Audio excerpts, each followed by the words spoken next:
Hello tout le monde, comment allez-vous? J'espère que ça va chez vous. En tout cas, de mon côté, tout va bien. Je suis contente de vous retrouver ce matin pour partager avec vous un sujet de réflexion que je me suis faite ce matin. Et je me suis dit que c'était intéressant d'échanger sur la question et pourquoi pas vous partager ma réflexion et aussi aider quelqu'un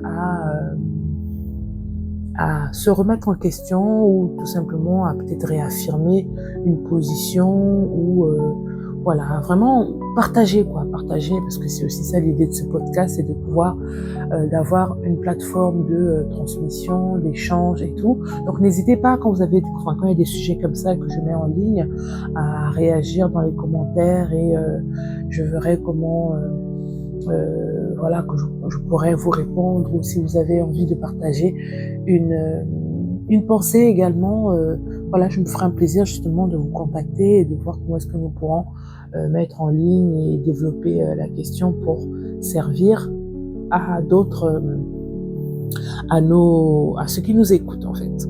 Voilà, donc ce matin j'amenais un sujet qui est donc la question de l'équilibre mental.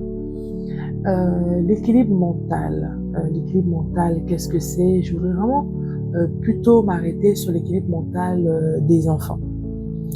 La question de l'équilibre mental ou tout simplement l'univers de l'enfant est un univers qui m'intéresse. Je suis vraiment passionnée par ça et en tant que moi-même parent, je mets un point d'honneur à m'assurer que mes enfants sont mentalement équilibrés et ont toutes les aptitudes nécessaires à pouvoir surmonter la vie demain ou à avoir les armes, à leur donner les armes pour pouvoir affronter justement le quotidien, enfin, ce qui se passe à l'extérieur, quoi.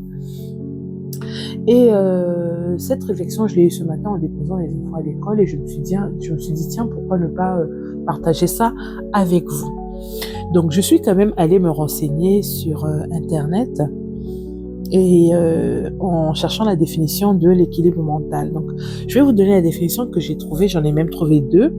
Et du coup, en fait, dans cette définition-là de l'équilibre mental, il disait que l'équilibre mental est un état de bien-être dans lequel une personne peut se réaliser, surmonter des tensions normales de la vie, accomplir un travail productif et contribuer à la vie de sa communauté. Voilà pour la première définition que j'ai pu trouver. La deuxième est définie comme étant un état de bien-être psychologique dans lequel une personne est en mesure de faire face aux défis et au stress de la vie quotidienne. Intéressant comme sujet, n'est-ce pas? L'équilibre mental. C'est donc un état de bien-être. L'équilibre mental, c'est un état de bien-être. Qui dit équilibre mental dit bien-être. Et le bien-être d'un enfant commence par l'éducation qu'il reçoit à la maison, commence par la relation qu'il a avec ses parents, commence par l'environnement dans lequel l'enfant se trouve. Et cet équilibre-là passe par la communication. Moi, je mets un point d'honneur à avoir une communication assez libre avec mes enfants, une communication saine.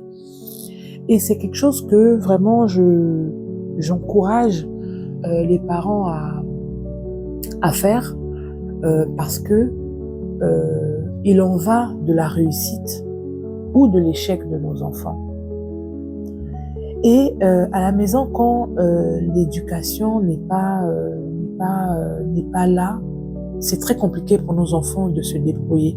Il y a des enfants, grâce à Dieu, en tout cas ça, je bénis le Seigneur pour ça, qui s'en sortent et qui se laissent justement éduquer par la vie en s'interdisant de faire certaines choses et en s'autorisant d'autres choses qu'ils trouvent correctes.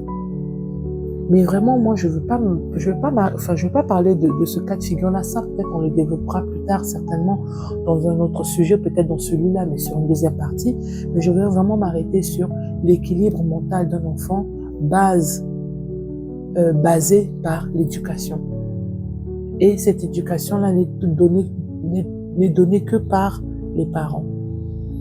Mais pour qu'un enfant soit équilibré mentalement, il faut d'abord aussi que les parents soient aussi mentalement équilibrés. Déjà, nous-mêmes, nous devons être bien dans notre corps, bien dans notre mental, pour pouvoir être un appui pour les enfants qui nous prennent pour modèle, qui nous prennent pour inspiration. Vous savez, les enfants ne font que ce que nous leur permettons de faire et ne font que ce que nous faisons nous-mêmes.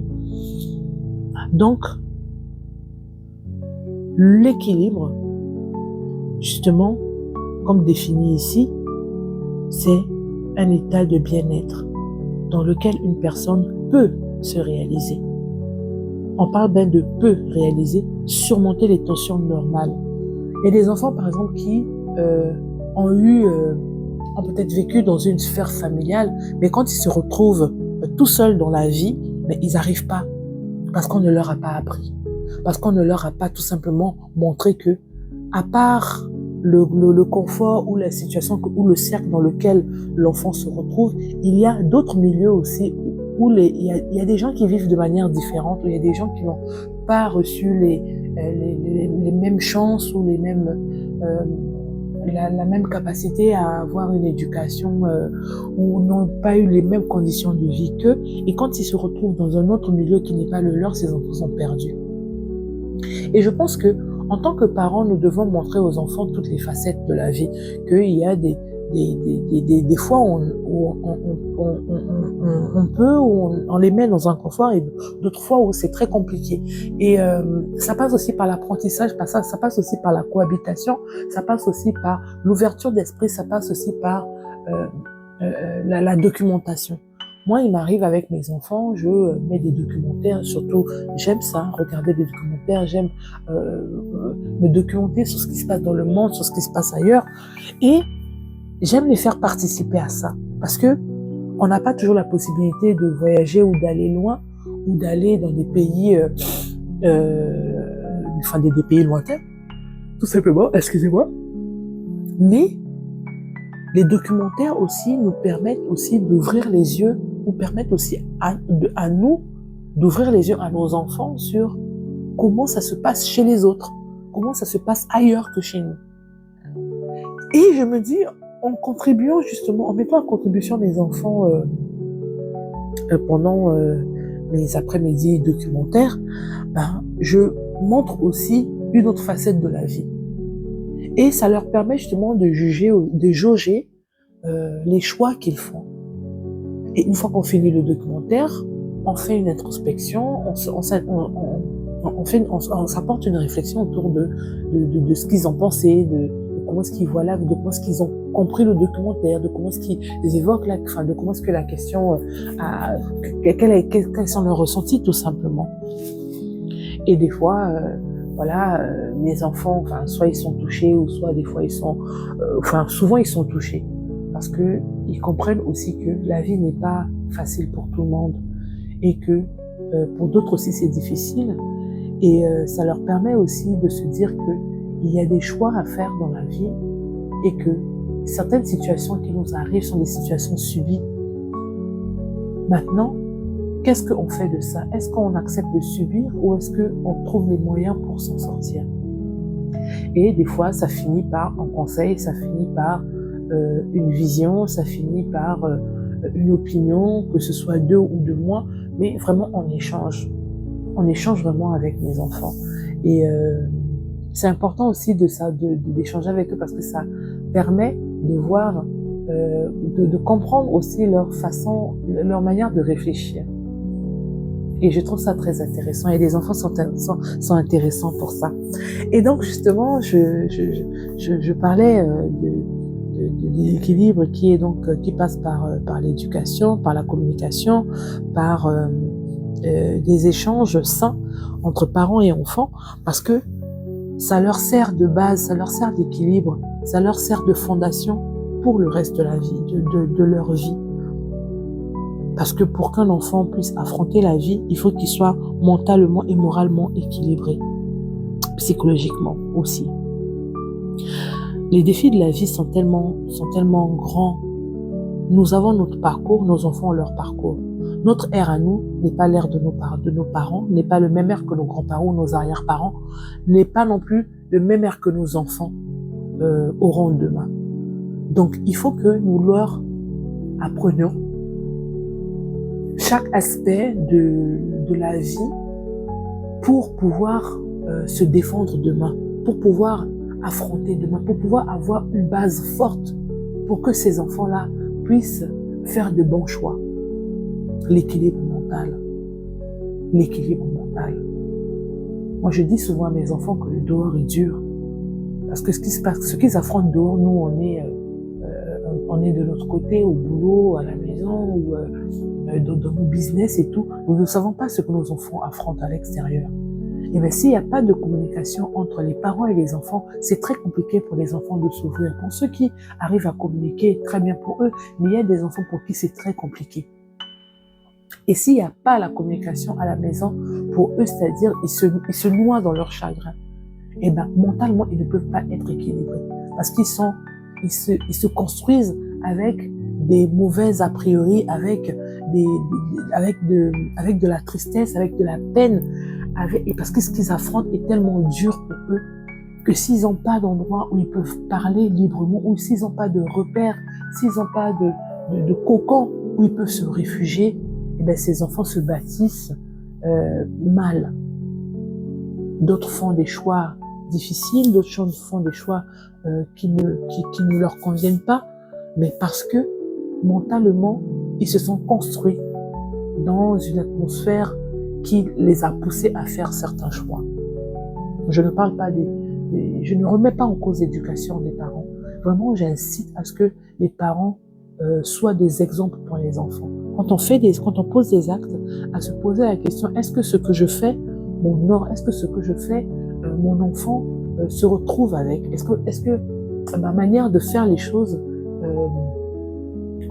vis-à-vis de mon enfant, quelle est l'image que je veux lui renvoyer? Quelle est l'image que je veux que mon enfant garde de moi? Parce que nous sommes une source d'inspiration pour eux. Et ça passe par aussi nous-mêmes, notre auto-éducation, notre analyse. Vraiment, l'équilibre mental des enfants est une priorité parce que eux aussi demain ils seront des parents et ils transmettront également ce que eux-mêmes auront reçu. Il y a un adage qui dit on ne donne que ce qu'on a reçu. Ce n'est que ce que nous avons reçu que nous donnons à nos enfants. Et ce que nous avons reçu, nos parents ont reçu de leurs parents. Et aujourd'hui, ce que nous affrontons à l'extérieur, l'éducation que nos parents nous ont donnée, nous permettent aujourd'hui de savoir reconnaître ce qui est bien et ce qui est mal, finalement. Et c'est ça aussi qui nous pousse aussi à réfléchir aux choix que nous faisons. Et quand on se retrouve face aux difficultés, eh ben nous savons ce que nous devons faire. Parce que nous savons nous savons, parce que nos parents nous ont appris, l'éducation de nos parents nous ont appris à reconnaître le bien du mal.